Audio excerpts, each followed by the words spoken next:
Dès le commencement, Dieu nous bénit. On peut le voir dans la Genèse, au chapitre 5, verset 2, où il dit « Il créa l'homme et la femme et les bénit ». Donc Dieu veut nous bénir, c'est un de ses objectifs. Bénir quelqu'un, c'est demander que la faveur de Dieu repose sur lui. La bénédiction, elle consiste à garder la personne, à prendre plaisir en elle, à faire preuve de grâce et de compassion envers elle, mais aussi à lui manifester de l'approbation et lui assurer la paix. C'est ça la bénédiction. Alors, saisir les bénédictions de Dieu pour ma vie, pour sa vie. Dans la Bible, il y a un nombre incalculable d'exemples de ce que c'est que la bénédiction. Et il y a plein d'histoires qui le montrent. Moi, je vais commencer par les Deutéronomes, où on voit un peu ce que c'est que la bénédiction. Lorsque le peuple d'Israël était dans le désert, Moïse est monté sur le mont Sinaï et Dieu lui a donné les tables de la loi et dedans il parle des bénédictions. Alors il dit, la bénédiction, si vous obéissez au commandement de l'Éternel, votre Dieu, que je vous prescris en ce jour, dans Deutéronome 11, 27. Et plus loin, il dit, l'Éternel ordonnera à la bénédiction d'être avec toi dans tes greniers et dans toutes tes entreprises. Il te bénira dans le pays que l'Éternel, ton Dieu, te donne, en Deutéronome 28, 8. Alors, on voit qu'il y a une relation entre l'obéissance et la bénédiction. Et on voit aussi que Dieu veut te bénir dans tous les domaines de ta vie, autant dans ton travail, dans ta famille, dans les projets que tu mets en place, mais aussi dans tes finances. Dieu veut te bénir dans n'importe quel domaine. Ne crois pas qu'il y a des domaines où Dieu veut agir et d'autres où il ne veut pas. C'est faux. Dieu est un Dieu de bénédiction. Alors, on voit aussi qu'il veut qu'on l'obéisse. Si on lui obéit, Dieu va nous donner un tas de bénédictions et ce sera à nous de les saisir. Comme un bon nombre de filles ou de garçons, j'avais un désir d'avoir un mari un jour. J'ai fait une liste il y a bien longtemps et sur laquelle j'ai pu mettre des critères physiques, des critères moraux, plein de critères vraiment de ceux que je voulais chez un homme. Et je m'y tenais quand même assez fortement, mais si il fallait enlever des points, en tout cas il y en avait un qui devait absolument rester, c'était le numéro 1. Je voulais que mon futur mari ait un cœur passionné et enflammé pour Dieu, qu'il ait vraiment donné sa vie complètement à Dieu et qu'il vive pour Dieu. Ça, c'était la condition ultime pour mon futur mari. Et si c'était pas là, c'était pas possible. Quelques années plus tard, mon mari est arrivé tel un chevalier sur son cheval blanc. Non, il est arrivé à pied avec son sac à dos. On a appris à se connaître, on a passé beaucoup de temps ensemble et moins d'un an après, on s'est mariés. Mais ce qui était sûr, c'est qu'on avait chacun un cœur passionné pour Dieu et on voulait que ce soit la base de notre mariage. Là, ça fait quelques années qu'on est mariés, 4 ans, plusieurs mois, et on est super heureux, on est content et on a toujours Dieu au centre de notre couple parce qu'on sait que c'est ça qui solidifie notre couple et qui fait qu'on peut être bien l'un avec l'autre.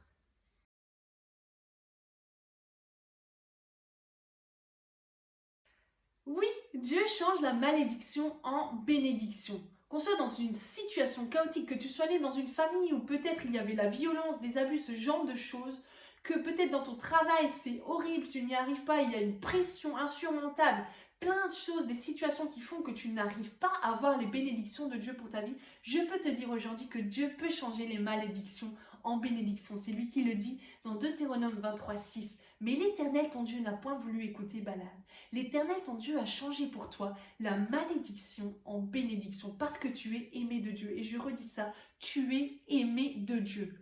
Oui, Dieu t'aime et Dieu veut te bénir. J'ai toujours eu des bons résultats à l'école jusqu'à ce que j'arrive à l'université où ça commence à devenir un peu plus sérieux, plus difficile, où il fallait donner un peu plus de moi-même. Et bon, là c'était un peu plus difficile parce qu'il fallait que je ne me repose plus sur mes lauriers mais que je bosse plus. Donc ça a pris un petit peu de temps. J'ai pas tout de suite su ce que je voulais faire comme métier, donc j'ai un peu traîné. Et dès que j'ai eu à cœur un métier et je sentais que c'était là où je pouvais m'épanouir, je suis entrée dans cette voie-là, ces études-là. Je devais passer un concours pour être enseignante. Et malheureusement, je ne l'ai pas eu du premier coup, j'ai dû passer plusieurs fois. Ça a été très difficile parce que j'avais l'impression de perdre mon temps, d'être toujours dans l'échec, d'être dans une spirale infinie qui ne s'arrêtait pas, une spirale un peu de malédiction où rien de bon ne pouvait m'arriver. Et une fois, je me suis dit, allez, je passe encore une fois ce concours et si ça va pas, tant pis, je fais autre chose. Ça n'a pas marché, j'ai fait autre chose, j'étais toujours dans l'enseignement, mais c'était un peu moins stable pour avoir en tout cas un travail qui pouvait me donner des ressources financières stables. Donc c'était un peu délicat. Et pendant ce temps-là, il y a Joanne qui arrive dans ma vie et en fait on a beaucoup discuté de ça pour notre futur couple, notre famille, tout ça. Elle a dit mais où est-ce que tu en es au niveau du travail? Est-ce que tu veux continuer à aller dans l'enseignement, être enseignante? Et en fait je sentais dans mon cœur qu'il y avait quelque chose pour ça qui bouillonnait pour ça. Du coup il m'a soutenue, je me suis inscrite en candidat libre parce que j'avais fini mon master, je n'avais plus faire d'études. Et c'était l'année du mariage, j'avais plein de préparatifs, plein de choses à penser, autres que peut-être être dans les études, réviser, ce genre de choses, passer un concours quoi. Mais j'ai décidé d'y aller à fond et de me donner, de persévérer, de me discipliner, de me donner une rigueur, quelque chose de strict pour pouvoir y arriver, pour saisir vraiment ce concours et l'avoir. Plusieurs mois après, donc on se marie, tout va bien. La vie est belle, on pense un peu à autre chose, mais j'étais toujours rigoureuse dans mon travail, dans ma préparation. Et je réussis mon concours. Ouais, super! Du coup, j'arrive en stage. Et en fait, pour être titularisée, il fallait réussir l'année de stage. Donc, il y avait plein de visites, ce genre de choses. Et ça s'est mal passé, j'ai mal géré, je n'y arrivais pas, j'étais trop gentille, tout ça. Et en fait, je me sentais mal, j'étais pas bien, mais pourtant je savais que je devais rester là-dedans. Mais je me disais, mais pourquoi Seigneur, tu m'as donné ce concours et je n'y arrive pas? Pourquoi je n'arrive pas à être une bonne enseignante? Je suis enfant de Dieu, je saisis tes promesses, tu as dit que je devais réussir dans mes entreprises et pourtant je ne vois rien, c'est l'échec, c'est la honte, c'est toutes ces choses-là. Et j'avais mon mari qui me soutenait toujours et puis j'avais cette détermination quand même qui était en moi, qu'il fallait que j'aille de l'avant, que je fonce, que je me motive. Du coup j'y suis allée, j'ai eu quand même moins de responsabilités, ce genre de choses. J'ai dû renouveler mon année de stage. Les choses malhonnêtes sont un peu passées, mais moi j'ai décidé de rester honnête, d'être sage, de suivre vraiment la voie de Dieu, d'être un enfant de Dieu qui montre le fruit de l'esprit, ce que c'est qu'être un chrétien. À la fin de cette année, cette deuxième année, j'ai réussi. Et maintenant, je suis enseignante depuis quelques années et je me plais dans mon métier, je m'épanouis, je suis heureuse d'être avec ces enfants, je leur donne tout l'amour que je peux leur donner, l'amour de Dieu transparaît à travers moi et je les bénis comme je peux. Et c'est vraiment magnifique, je suis contente parce que j'étais déterminée et ce que je pensais être une malédiction a été tourné en bénédiction. Parce que Dieu dit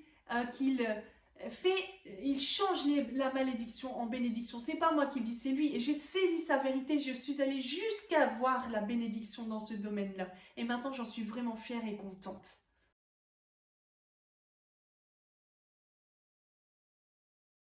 Les bénédictions de Dieu. Déjà, on a le package céleste qui nous est donné lors de notre conversion, lorsque nous donnons notre vie à Christ. Il nous donne une vie nouvelle, il nous donne le salut, il nous donne la vie éternelle, il pardonne nos péchés, il nous donne le don du Saint-Esprit et il nous donne aussi la possibilité d'accomplir sa volonté dans notre vie. Ça, c'est ce que j'appelle le package céleste, parce qu'on n'a rien à faire, on a juste à dire oui à Jésus, à donner notre cœur pour lui. Et tout ça, ça vient comme ça, c'est les bénédictions de Dieu céleste pour notre propre vie. Moi, je choisis de suivre Christ dans ma vie. Je choisis d'être un serviteur, de lui obéir.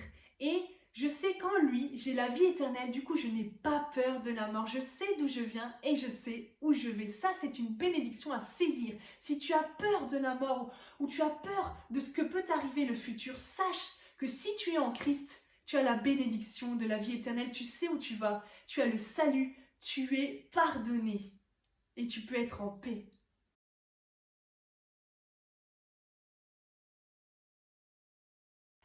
Être dans la bénédiction aussi, saisir les bénédictions de Dieu, c'est passer, on l'a dit, du temps avec Dieu. Au plus tu es proche de ton Dieu, intime avec lui, au plus tu vas saisir sa volonté, tu vas saisir ce qu'il veut pour toi et tu comprendras et tu verras les bénédictions de Dieu pour ta propre vie. Tu as un choix à faire. Est-ce que tu choisis de vivre dans la bénédiction ou la malédiction? Il est dit dans Deutéronome 11, 26. Je mets aujourd'hui devant vous la bénédiction et la malédiction. Qu'est-ce que tu choisis?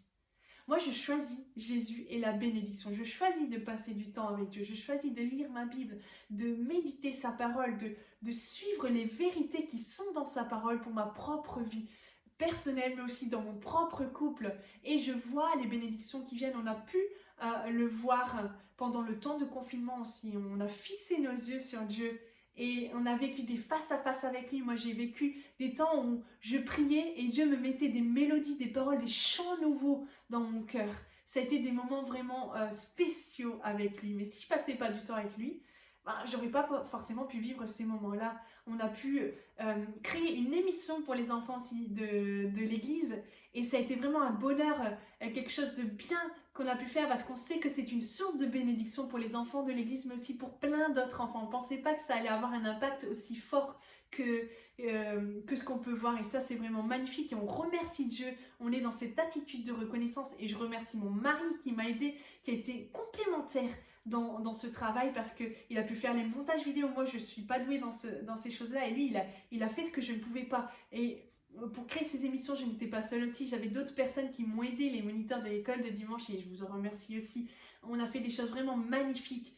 Et ça, c'était notre attitude. On voulait vraiment faire des choses pour Dieu pendant ce temps.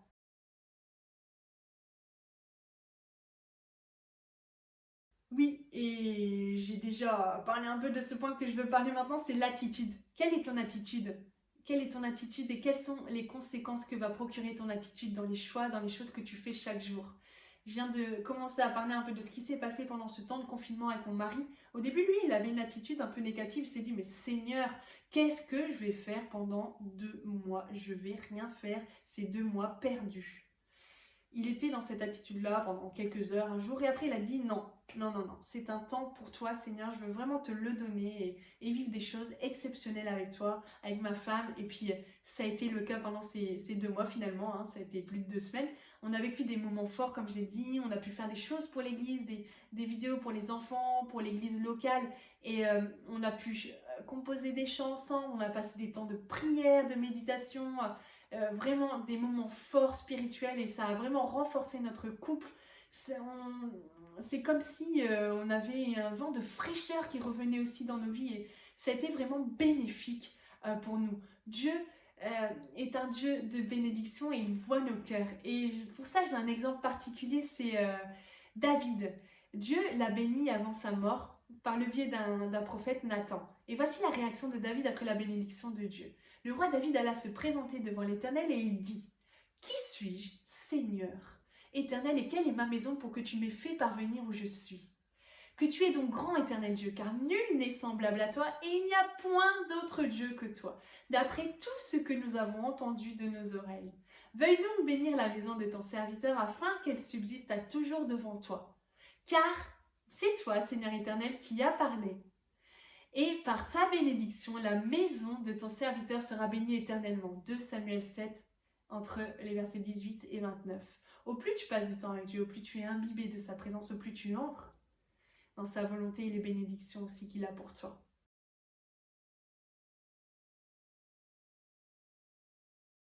Et tu vas me dire, oui, mais Aurélie, c'est bien tout ce que tu racontes. Toi et ton mari, vous avez vécu des moments formidables pendant le confinement, tout s'est bien passé. Mais, et nous, les défis, les épreuves, tout ça? Je t'arrête, hein, nous aussi on a des défis, nous aussi on a des épreuves. Un exemple très concret, mon mari n'a pas pu travailler pendant 2 mois, pas parce qu'il n'avait pas envie, mais parce qu'il ne pouvait pas. Voilà. Et il n'a pas eu de ressources financières. On vivait que sur mon salaire. Donc les revenus ont bien baissé. On avait toujours des charges à payer, ce genre de choses. Hein. Mais pourtant, Dieu nous a bénis, on lui a fait confiance. On est entré dans une attitude de reconnaissance, encore une fois. On a fait le choix de lui faire confiance et de croire qu'il allait pourvoir à nos besoins, qu'il allait donner là où il manquait peut-être à cause du fait que mon mari ne pouvait plus percevoir d'argent. L'État nous a bénis d'ailleurs, il a pu avoir une aide pour son travail, pour payer les charges, son loyer, ce genre de choses. Et c'est vraiment magnifique. Mais dès que tu fais confiance à Dieu, bien, il y a tout un système qui fait qu'il commence à te bénir et tu le vois à l'œuvre dans ta propre vie. Parce que tu n'es pas centré sur tes propres pensées, tu ne te plains pas, tu n'es pas dans ta propre vie, tu n'es pas égocentrique, centré sur toi-même. Non, tu commences à voir ce qu'il y a autour de toi et tu vois la main de Dieu dans ta vie. Un exemple particulier qui est encore parlant aussi, c'est Job. Job qui avait une vie magnifique, qui était béni, qui avait plein de biens, une famille formidable et pourtant, bam, la souffrance est arrivée dans sa vie. Il a eu une grosse maladie, sa famille est morte, il n'avait plus rien du tout. Et pourtant, pendant 7 ans, il a décidé de rester centré, fixé sur Dieu. Il ne l'a pas renié, il l'a même remis à sa place, il s'est humilié devant Dieu. Et il a dit, oui, c'est toi qui es plus grand, tu es au-dessus de tout, de toute chose, de toute personne. Et ça, c'est important d'avoir une attitude comme ça. Et vous savez ce que Dieu a fait pour Job à la fin de sa vie? Dans Job 42, verset 12, il est écrit, Dieu bénit la dernière partie de la vie de Job beaucoup plus que la première. Ton attitude et tes choix déterminent ce qui va se passer par la suite.